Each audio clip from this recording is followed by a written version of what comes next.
Thank you very much, ladies and gentlemen, and welcome once again to the India Today Conclave 2021. 2021 has seen an intense churning in our politics, not so much at the center, but interestingly in the states. We've just seen the Congress change a chief minister, and the BJP over the course of this year has changed its chief ministers in at least 4 states, including in its one southern bastion of Karnataka. So you actually have a new guard now emerging in several states of the country, and one of those states is Karnataka, whose chief minister, Mr. Basavaraj Bommai, is here with us. Give him a big hand, ladies and gentlemen, the new chief minister of Karnataka. I can't call you the new chief minister now that you've been there in office for a couple of months, Mr. Bommai. But is that a right way of me to describe what's happening in the BJP in particular? A new guard is taking over in several states. You've actually taken over from someone who for the longest time was seen as the strongman and the mascot of the BJP in Karnataka, B.S. Yediyurappa. See, change is permanent. And over a period of time, there has been a lot of talk on the age of a politicians, not now, for last 4 or 5 decades. However, the ideologues of BJP have said that you can really work up to 75 actively, and then you have to make way for the new generation. And my leader, Yediyurappa, is such a strong leader, and he's such an active person. He single-handedly built BJP in Karnataka, and he has fought a lot of battles and won a lot of battles for BJP. He is one person who is never tired. But however, he chose that I should pay way for the next generation voluntarily. When he was in helm of affairs, strongly, very well placed, he made way for the next generation. That is the culture what he has been brought in, and that's the culture of BJP. So you're telling me that Mr. Yediyurappa was not eased out, that it wasn't as if the BJP had consciously decided now that the chief minister is 78, we've already got a Margdarshak Mandal unofficial age of 75, we need to effect a change. See, Yediyurappa is such a strong leader. I think only he could have decided his future of course of action.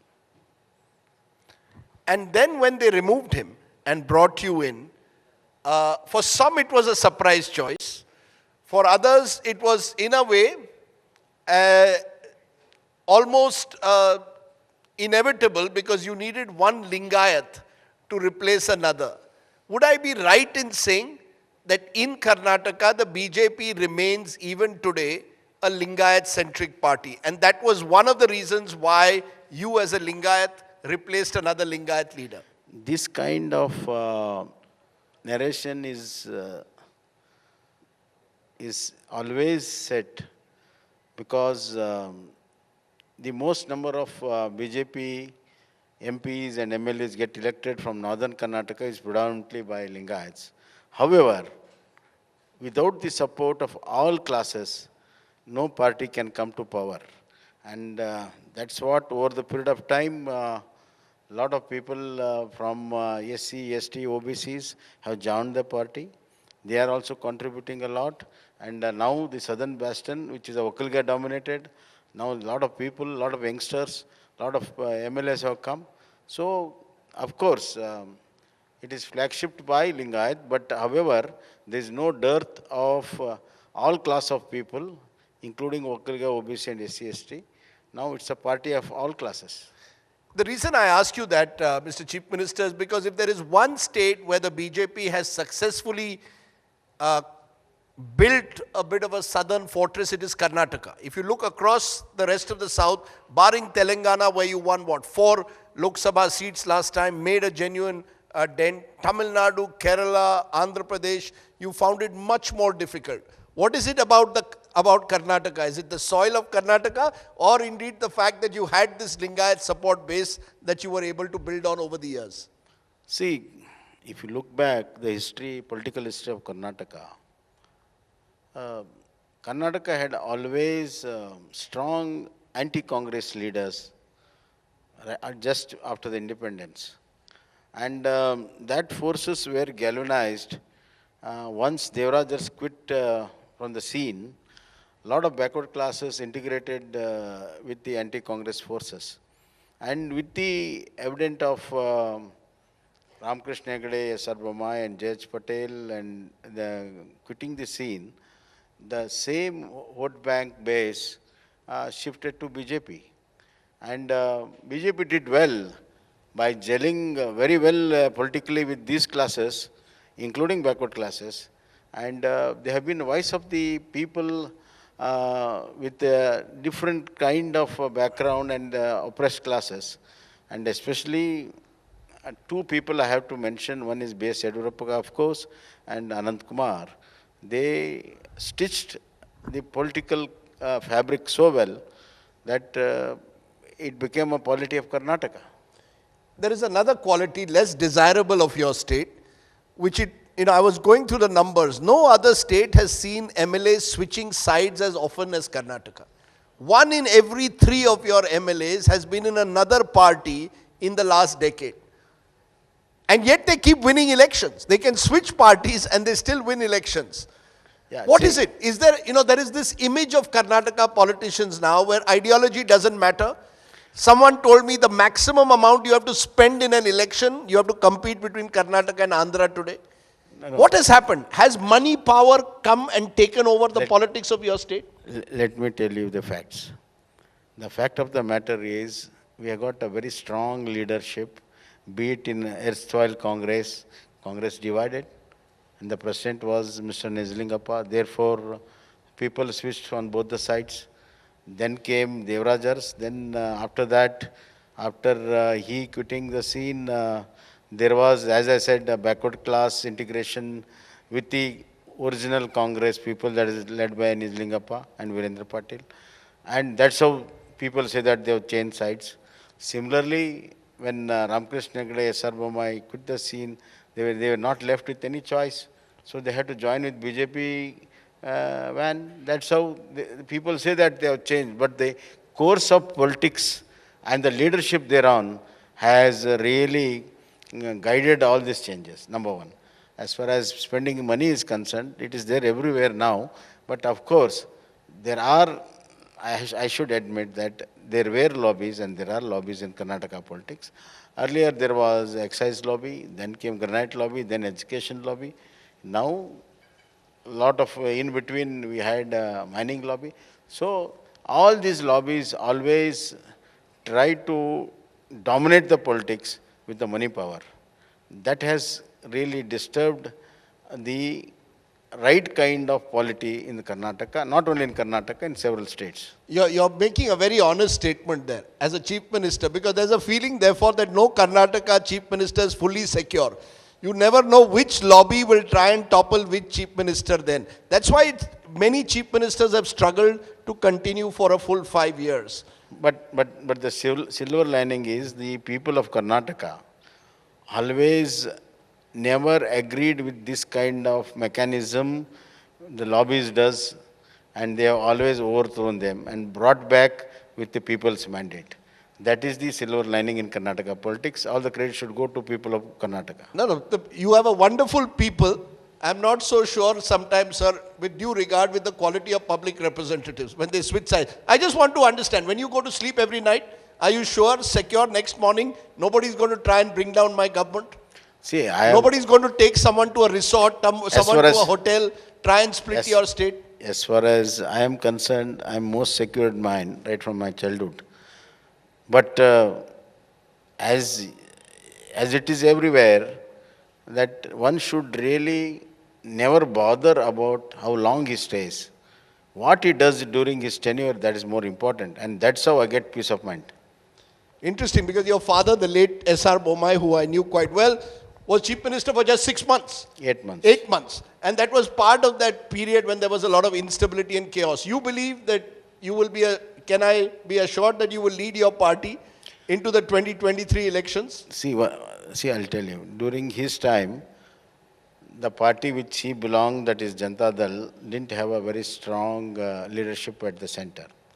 Now, with my Prime Minister, Honorable Narendra Modi ji, Amit Shah ji, and even our Nadda ji, we have got a very strong leadership. Not only strong leadership, we have got strong principles. And I am sure with all this behind me, I will not only complete this term, I will lead the Karnataka up front and bring back BJP to power. Interesting, you said strong center, strong prime minister. There's a feeling that the BJP is becoming like the Congress was in the Indira days, where you had a strong center with Indira Gandhi and weak chief ministers. And the center dictated terms. We've seen Uttarakhand, sir, this year. 3 chief ministers in the space of 3 months. An entire cabinet removed in Gujarat. New chief minister, new ministers. Never happened in the history of this country. Is that how the BJP now will be run? Strong center, weak chief ministers, if I may be allowed to use the word, or chief ministers who are simply there at Delhi's bidding? See, it's a perception what you are putting into. The reality is, our party is with principles, and everybody, each and everybody, including the Prime Minister, Chief Ministers, follow that principles. Therefore, Now, what is the principle, sir? no, I'll tell you, any principle for that matter, age is one factor, and bring in some new fresh air or fresh blood into the whole system, new thoughts to change the present challenges, new persons to change the present challenges. There are a lot of other issues. So it is, what is our party principle is strong center and strong state. That's how the strong nation comes. We can't afford to have a weak center, strong state, or a strong center and a weak state. My BJP principle is strong center and a strong state. That makes a strong nation.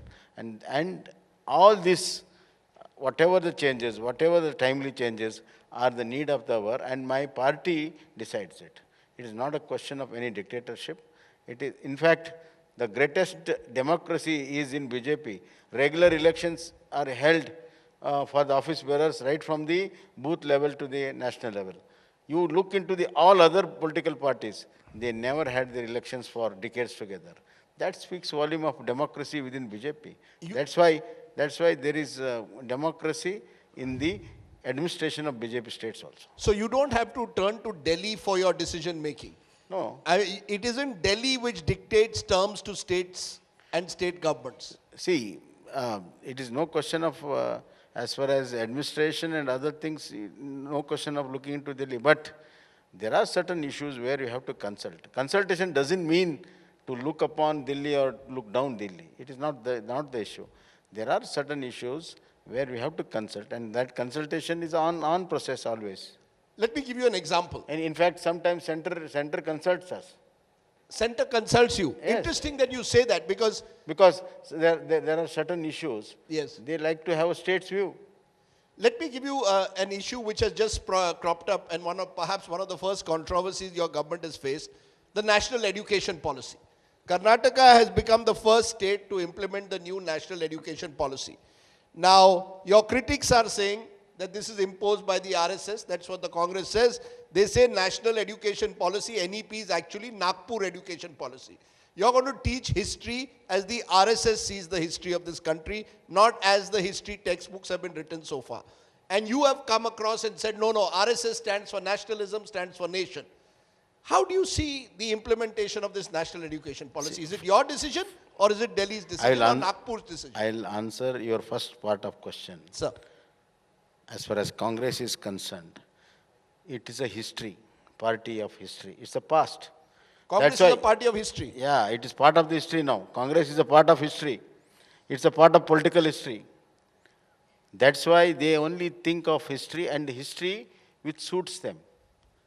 They have written a history where only it is about the Gandhi family, that is Nehru and Gandhi family, and they have written history only about congressmen.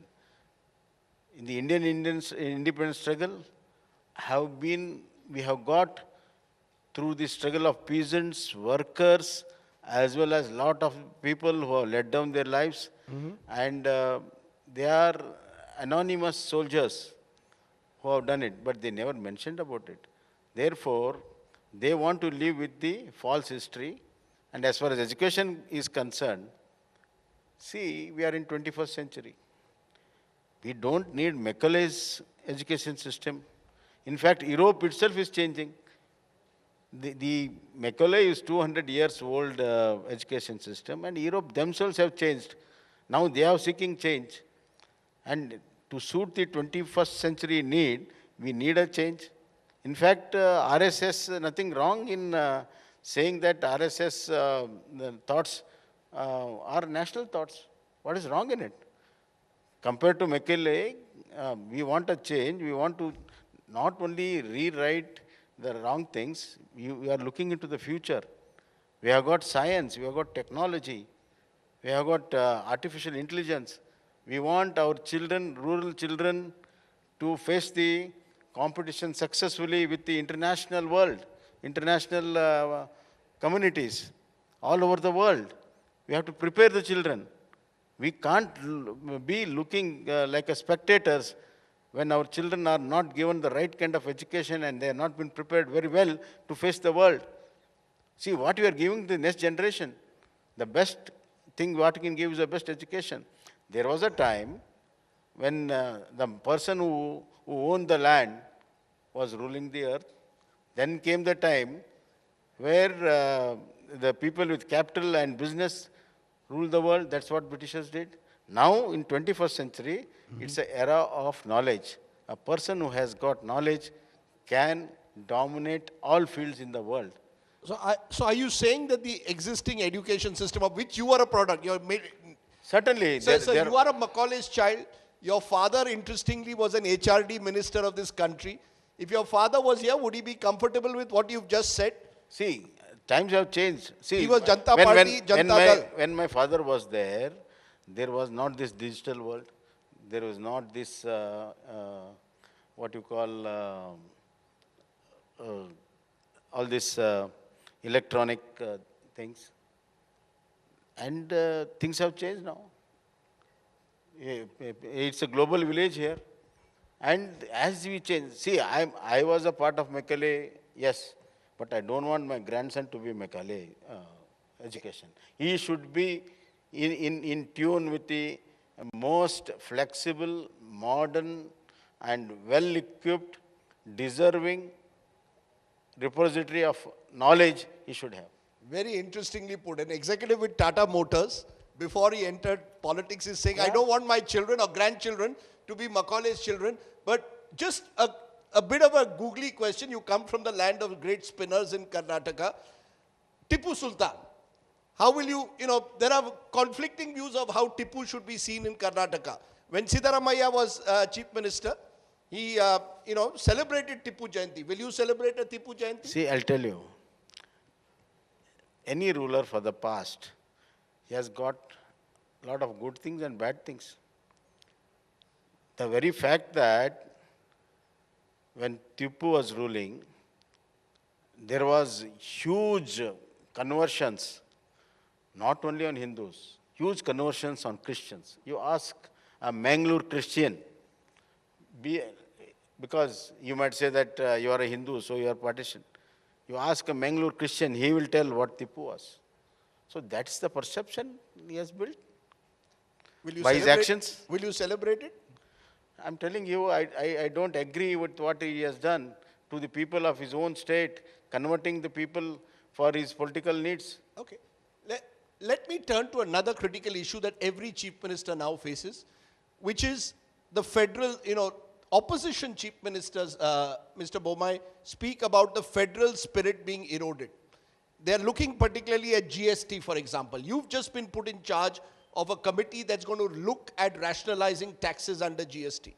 Do you believe that we need to relook at GST, that as certain opposition chief ministers are saying, GST is eroding the fiscal autonomy of state governments? See, look here, after a deliberation of more than a decade and looking into the tax systems in different part of the world, we have adopted by 2/3 of majority in the parliament. And this was not introduced once, it was introduced so many times and it went to different committees. The whole issue of GST is that to bring the country into a uniformity in the tax system, as we are now just now discussing outside here, that a state can't have a different taxes. People from the same country should not suffer different taxes. That is the principle behind it. Secondly, there are mechanisms where it has been compensated to the states. And the people who are talking of tax autonomy, there was excise duty earlier, which was put by Government of India. There was central sale tax. What they are talking of autonomy? They were in different forms.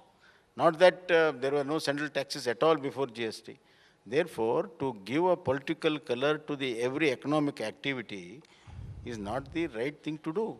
But would you want to relook at the number of slabs? Do you believe the slabs need to be Certainly, see, why GST Council has been provided in the Constitution and why they meet regularly to look into the matters where there is a change not only in structure of taxes, in slabs of taxes, even in implementation it, even in digitalization of the taxes and benefit to the consumers, even in prescribed forms there are so many issues. So therefore, there is a regular corrections which are going to take place and these corrections will bring in a lot of changes in the future also. It is there today and it will bring future also.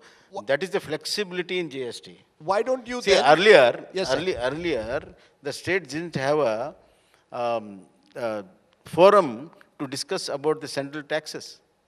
The then states, I remember that there was a conclave of opposition chief ministers in Bangalore, about 8 opposition states, including Jyoti Basu, N.T. Ramarao, Karnanidhi, my father, everybody was there, asking for re-look into the devolution of taxes, central tax structures.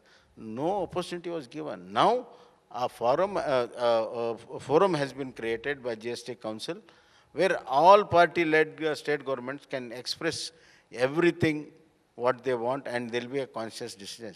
What best can happen to a country with so many states having a conscious decisions, especially on economic matters and taxation matters. You know, you mentioned the importance of uniformity in taxation, for example. Would this uniformity, for example, why not look at it in terms of petroleum? It's an issue which was to be raised in your last meeting. As always, there was very difficult to get a consensus. What is your view? See, it is Has the time come, possibly, that when I travel from one state to the other, I shouldn't have to pay very differential taxes on petrol? See, I'll tell you, petroleum was discussed at large and ultimately it was decided that some powers should be given to the state, at least in few items, especially in hydrocarbons, that's petrol and diesel, and in excise, that is liquors, to have the finances for their own programs and state-based needs. Therefore, that leverage has been given to them. And there is a small sale tax which has been put by the states in different states in a different slabs. But for that, there is a 40% devolution in the petroleum cesses which the Government of India puts. 40% is going to the states. That's how all the states are unanimous, saying that this is one avenue where we get a revenue in such a considered manner, so they don't let it go. No, you're not letting it go. That's exactly it. Not only are you not letting it go, you're not following your original, you meaning the governments, particularly governments at the center, which had promised that petroleum would be governed by market conditions. That's not happening. You want revenues. And there are only 2 avenues left now for states, petroleum and liquor. I go and pay a differential price in Goa. Rajdeep, you tell me, how which government or a state can run without revenues. No, you Is, can't. is revenue a bad word? No, it's not a bad word. I'm asking you, at a time when global oil prices fall, you continue to allow petroleum prices to rise. At times when See- global prices rise, then petroleum prices rise even further. I'll tell People you. are paying 105 rupees a liter in different states and asking this question. That's all I'm asking. No. See, that's what a small window has been given to the states. I agree. But the fact of the matter is that petroleum now is a market oriented. International market plays the process. There are a lot of issues into that. But however, states needs a small window to implement their own projects. They implement their own programs, which are state based. Two small final questions. The Chief Minister of Tamil Nadu has now written to several chief ministers saying, let's not have an all India NEET exam. We want every state should be allowed to have their own medical exam. This NEET exam is unfair to students from rural parts of the country. Do you agree with him? See, look Now, I here. want a bipartisan answer, not as a BJP chief minister only. No. I'll certainly be very true. But you should also, what I say now, you should cross check. The fact of the matter is, Tamil Nadu never had a competitive exam in the state. It is just marks based. Whereas in states like Karnataka and many other states, where we got a common entrance exam, CET, Yes. where children from all walks of life can compete to any college. In states where there is no competitive exams, the lot of percentage is management quotas, where only privileged class can go and have a education there. Now, not only in Karnataka, throughout country, because of NEET, NEET is nothing new for us. It's an extension of CET for us. We have allowed not only boys from and girls from Karnataka, even people from Bihar, UP used to have a CET exam So you in believe Karnataka. NEET should continue? NEET should continue. NEET is one thing which gives opportunity, and what NEET does, it is one exam, one competitive exam. Instead of having, okay, I got a examination date in Karnataka, I got examination date in Tamil Nadu, I got same date in Punjab, how can the children go? Think about the children. And Tamil Nadu, which doesn't have a experience of common entrance, Sure. then what right it can have? Mr. Chief Minister, I have your medical education minister here, who only last week was honored with the awards at India Today's Health Giri for the best performance in combating COVID. So congratulations for that. Thank you. But I have a concern. There are students in Davangere who write to me every night. Last year they didn't get their stipends, even though they were working night and day during COVID. Finally, after a campaign that we ran, they got their stipends. Now again, they're not getting it. Can you guarantee me from this forum that within the next week they will get their basic stipend, sir? It's a college run by a politician, like most medical colleges are in your state, sir. See, it is a case of one college. The entire state, all our children who have worked, medical college students who have worked for COVID have got the stipend. This is one-off case where I had a meeting other day and I've asked the college management to pay within 1 week and they have agreed, and I'll see that they pay the stipend within 1 week. You will ensure that they'll be paid within 1 week. That's wonderful news. If the students are listening, they'll be delighted to hear that. Yeah. I'm going to ask you one personal question. I have traveled through your beautiful state. It is easily the most beautiful state in the country. Are you going to make tourism in Karnataka a top priority? You know, if I want to travel to Gokarna, I have to go to Goa and drive up. If I want to go to see beautiful parts of your state, it's difficult to reach at times. Accessibility is a huge issue. Are you going to change that? Is that going to be a priority? Will Karnataka be India's #1 tourism state? Rajdeep, it's a good news for you. The change is on. And the change is, you have talked about Gokarna. We are having a new airport near Karwar, which is very near to Gokarna. Yes. And there is a naval cum civilian airport. It's already started. We have acquired land. and probably this year we're going to start the work. Within 1.5 to 2 years, we'll have a air base there for civilians also. So you can just fly into Gokarna. Hampi? Hampi, yes. There also we are having, already we have got one airport at Thorangal, and we are planning airstrip especially for Hampi, and more than that, we are going to have a heli tourism into the Hampi circuit. So you can fly to Hampi also. Mr. Bommai, in conclusion, few people know about you, your other parts of your life. You've been a Tata Motors executive, became an industrialist, and then joined politics after your father retired, which is important. Unlike other sons of politicians, you actually joined politics after your father retired. I believe you're a cricket fan as well. Just a small correction, I had joined Politics, but you became a minister. Became minister after his demise. After his demise. You are also an avid cricket fan. Yeah. Your favorite cricketer? My favorite cricketer is Gundappa Vishwanath. Your favorite cricketer, like a good Kannadiga, I couldn't expect you to say something. No. By looking into the character of Vishwanath, he is a perfect player, perfect batsman, and a perfect gentleman.